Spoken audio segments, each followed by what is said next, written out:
Reciban un cordial saludo a nombre del Grupo D, cuyos integrantes son Carranza Campos Lili, Silva Santillán Daisy, Santillán Fernández Michael Jordan, Suárez Cabanillas Luis Ángel Jr., mi persona Tafur Rengifo Jonathan, Torres López Daisy, Vázquez Cubas Naya Linda, Vázquez Lady Vanessa, Vela Peña Evelyn Tatiana, Valdivia Apcho Gustavo y como último nuestra compañera Rojas Alvarado Beatriz. Nuestro tema a tratar es grandes temas matemáticos, situándonos en el capítulo número 9, que es lógica y paradojas. En general, a la matemática se le considera una ciencia exacta. ¿Esto por qué? Porque ocupa o emplea reglas o principios para establecer verdades matemáticas. Dentro de ella hay puntos más flexibles, como en este caso la propia lógica matemática, la cual nos va a conducir a paradojas o a contradicciones dentro de nuestro propio pensamiento. ¿Qué es una paradoja? Una paradoja es una situación o afirmación que parece conducirnos en primera instancia a una contradicción lógica o a un resultado, en este caso, imposible. También nos dice que la paradoja desafía la propia intuición de cada uno, de cada individuo, y nos obliga a repensar todo nuestro conocimiento adquirido previamente sobre la lógica y la verdad. La paradoja. La paradoja es fascinante. ¿Por qué? Porque la paradoja desafía nuestra propia lógica. Además de ello, nos permite cuestionar nuestra propia intuición. Esto podría ser confuso, pero es fundamental para aperturar nuestro conocimiento a nuevas disciplinas y posteriormente adquirir nuevos conceptos e ideas. Como, por ejemplo, nos ponemos a pensar cómo algo aparentemente contradictorio puede ayudarnos a encontrar o descubrir cosas importantes en el mundo de la matemática. Hoy les vamos a hablar acerca de Bertrand Russell, quien nació en 1872 en Inglaterra, demostrando desde muy joven un gran amor por la literatura y las matemáticas. Se dice que mantuvo una infancia muy solitaria, pasando tiempo a solas en la biblioteca de su abuelo, donde poco a poco fue desarrollando la pasión por la literatura y la historia. A los 11 años se enamoró de la geometría y se propuso a reformular sus bases, aunque su hermano Frank le advirtió sobre la importancia de las máximas en las matemáticas. Mantuvo un encuentro con Frederick Frege, quien es padre de la lógica moderna, donde marcó un punto crucial en su desarrollo intelectual. En el siglo XIX, la multiplicación de las ramas matemáticas generó la necesidad de formar el conocimiento y evitar las contradicciones. Matemáticos como Russell se preocuparon por encontrar bases sólidas para sus teorías, conduciendo así al desarrollo de la lógica moderna. Se dice que Russell desempeñó un papel fundamental en el desarrollo de la lógica moderna, donde cuestionaba y reformulaba las bases de las matemáticas, dejando así su legado que aún sigue siendo relevante en el estudio de la lógica. Continuando con la exposición, hablaremos sobre Pablo Amster, un doctor matemático oriundo de Argentina, reconocido por su trabajo en distintos campos teóricos y prácticos.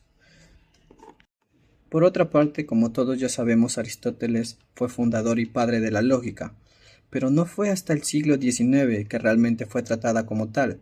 Anteriormente se consideraba como una rama de la filosofía, pero es justo en el siglo XIX donde surgen muchos matemáticos famosos, como por ejemplo Alfred North y también Bertrand Russell, que ambos o juntos escribieron Matemática Principia o Principia Matemática, o también George Bödel, que escribió Las leyes del pensamiento, y es justo en ese momento que de alguna manera toma formalidad las matemáticas lógicas.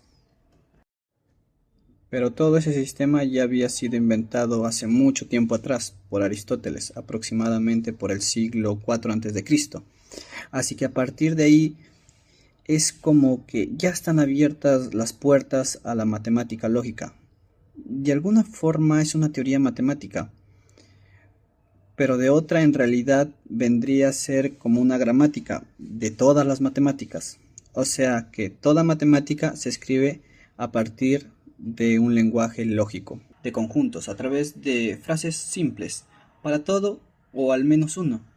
Tuvo un impacto significativo en la formalización de numerosos argumentos aritméticos. En 1900, durante el Segundo Congreso Internacional de Matemáticos en París, David Hilbert, una figura influyente entre los matemáticos de la época, propuso un desafío un tanto ambicioso a sus colegas: buscar una demostración rigurosa para determinar si toda afirmación matemática podría ser clasificada como verdadera o falsa utilizando los nuevos fundamentos lógicos.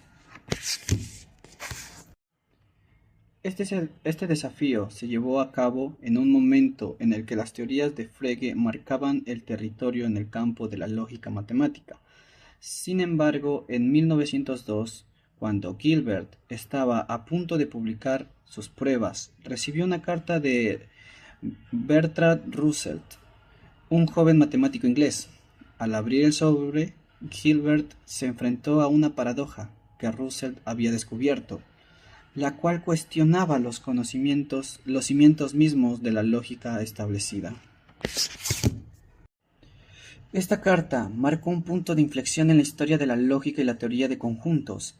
La paradoja planteada por Russell, conocida como la paradoja de Russell, hizo que los matemáticos reconsideraran sus suposiciones básicas sobre la consistencia lógica y la fundamentación de la matemática.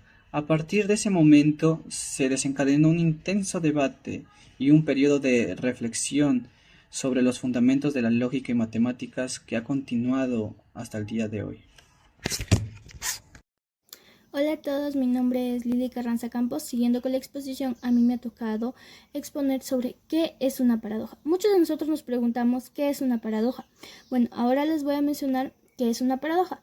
Una paradoja es una declaración aparentemente contradictoria que, sin embargo, puede revelar una verdad profunda o simplemente desafiar nuestras expectativas lógicas. Voy a mencionar 5 ejemplos de paradoja. El primer ejemplo es la paradoja del mentiroso. En esta paradoja se está afirmando que es falsa. Si la afirmación es verdadera, entonces implica que es falsa, pero si es falsa, entonces implica que es verdadera. Segundo es la paradoja del barbero. En un pueblo, el barbero afirma afeitarse únicamente a aquellos que no se afeitan a sí mismo.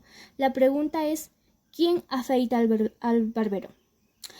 Si se afeita a sí mismo, entonces según la afirmación del barbero no debería afeitarlo, pero si no se afeita a sí mismo, entonces debería afeitarlo según su afirmación. Tercero es paradoja de Epiménides. En esta paradoja todos cretesen son mentirosos. Esta afirmación hecha por una cretense plantea un problema similar de la paradoja del mentiroso. Cuarta es la paradoja del abuelo.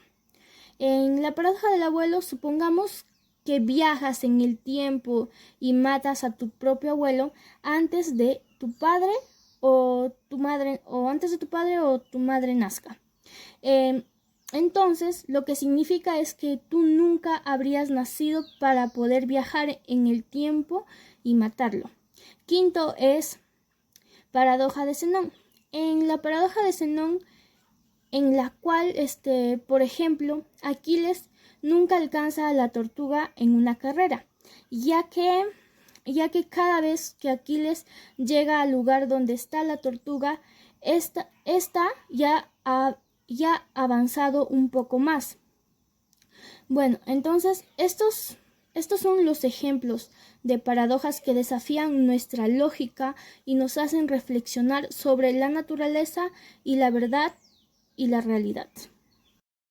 Eduardo Dubois fue un gran periodista como también un buen escritor.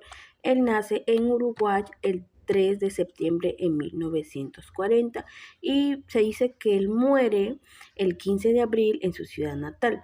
Los libros que él saca no fueron bien vistos, fueron criticados, pero también como fueron criticados fueron de gran interés, fueron interesantes para algunas personas.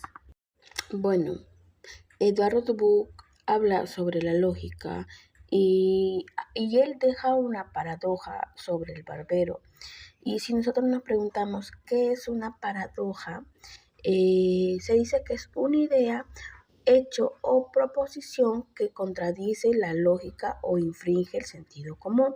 Esto se caracteriza por presentar una aparente contradicción, generando un conflicto entre lo que se expresa y lo que se espera razonablemente. Las paradojas desafían nuestra comprensión lógica al plantear situaciones que parecen imposibles o contradictorias, pero que al ser analizadas en profundidad revelan una verdad más compleja.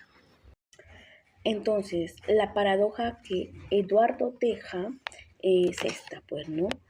Se sentiría un conjunto aquí, la del barbero, pero expresada en términos técnicos, son todos los conjuntos que se pertenecen a sí mismos en el conjunto. No es una contradicción, la idea de la contradicción. O sea, ¿por qué la paradoja uno no lo ve como algo raro? Porque uno ve como raro es el hecho, digo la verdad y si digo la verdad miento. ¿Y por qué hay un principio en que la lógica, que es el principio de una contradicción, que a grandes rasgos dice que algo no puede ser verdadero ni falso al mismo tiempo? Entonces, claro, si la verdad que miento, estoy diciendo que yo miento y digo la verdad a la vez, entonces hay una contradicción del punto de vista de la lógica. A uno le tendría que tener miedo, porque si uno está haciendo la teoría que se lleva a una contradicción, se destruye todo y pasa a ser un problema muy típico de la lógica. O sea, alguna manera uno tiene por qué empezar una cuestión fundamental cuando en un sistema lógico aparece una paradoja. Eso tira por abajo todo el sistema, sea como sea, que hace derrumbe todo el sistema. No un sistema de acción, más un sistema formal no puede permitir derivar. Bueno, eso es algo confuso, ¿no? O sea, el texto es algo que como que uno dice que es confuso. Bueno. Hola, ¿qué tal? Mucho gusto. Yo soy Michel Jordan Santillán Fernández y seguimos con el tema de la lógica. Hoy hablaremos de la afirmación que dio Bertrand Russell, que es demostrar las reglas del sistema, que postulaba que comprobar lo verdadero o lo falso de algunas afirmaciones matemáticas desde lo propio universo lógicos. Quiere dar un ejemplo que para aprobar su favor, por lo que ejemplo, si usted dice que esta frase es cierta, lo vamos a analizar si fuera cierta. Quería afirmar que es falsa, pero usted puede decir que es cierta. No hay una manera que demostrarla si es verdadera o falsa. Por la cual, porque la frase es, y será por un hombre que de su época, él tenía una veracidad y su época venía de un poquito más lejos de su lado que sufrió, ya que en su época sus periodos eran muy inestables y también además él tenía el presentimiento que iba a morir envenenado, ya que su mentalidad estaba muy desgastada. Y bueno, descubrió cómo tú cuántas veces estaba con la genialidad, con la locura. Esa es seguramente una historia de analizar y razonar de manera coherente, mientras que las paradojas desafían nuestra intuición y nos hacen reflexionar sobre la complejidad de la realidad. Ambas son herramientas importantes para el pasatiempo crítico y la resolución de problemas. Las paradojas son situaciones aparentemente contradictorias que desafían la lógica y la razón. A través de su estudio podemos reflexionar sobre que la naturaleza de la verdad es la percepción y los límites de nuestro conocimiento humano nos proponemos nosotros mismos. Así que podemos superar esos límites. Solo tenemos que mejorar y estudiar. Bueno, y eso sería todo por hoy. Espero que les haya gustado el video. Les mando un saludo y cuídense, mucho gusto.